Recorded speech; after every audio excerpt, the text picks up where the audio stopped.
Welcome back. Okay, a short lesson on blend modes. So here we have the skirt coloured in. It looks terrible. So how on earth do we blend it with the image? So as we've spoken about, we've got our opacity and fill options here.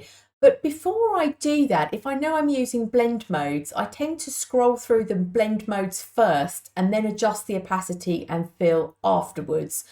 Tinker around with it and you'll discover why that works better for yourself, or maybe you'll prefer to work the other way. That's up to you. So the blend modes are on the layers panel.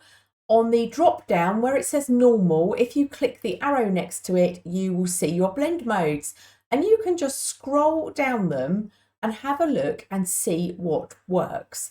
Now the blend modes work around mid-grey. It's that mid-grey thing again. So the darken modes will grab hold of colours that are lighter than mid-grey and darken them, ignoring the dark colours.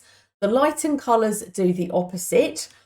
The overlay and its friends here in this mid box are much softer blend modes that tend to work around contrast. So the top two are the ones I tend to use the most. You will find overlay is always a little bit more contrasty than soft light. You can see that even in this dress with the blue and purple colour. So you're always going to get a much sharper edge with overlay over soft light.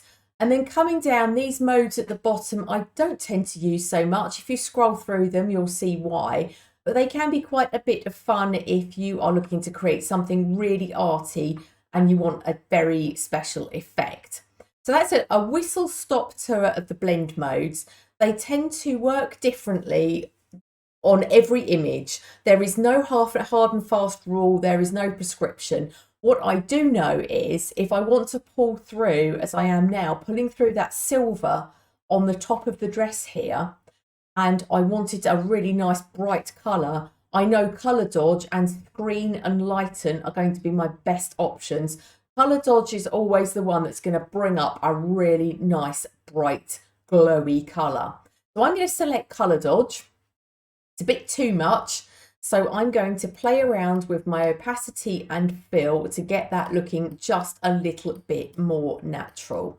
So if you're wondering what the difference is between opacity and fill, opacity will change everything in the image, which is a bit of a strange thing to say, but if I explain fill will change the content. It will not change any special effects. So if you have filters or blend modes used on the image, fill will not touch them, whereas opacity changes everything. Okay, so I hope that's clear. It's a really confusing one, and sometimes I doubt it myself. I play around and think, I don't know, I think you are changing everything, but that is the technical explanation for the difference between them. So I'm going to leave you with this very short lesson to just have a play around with those blend modes and your opacity and fill. And in the next lesson, we're going to look at tidying up our selection around the edge of this dress. So have some fun with that one, and I will see you in the next lesson. Bye for now.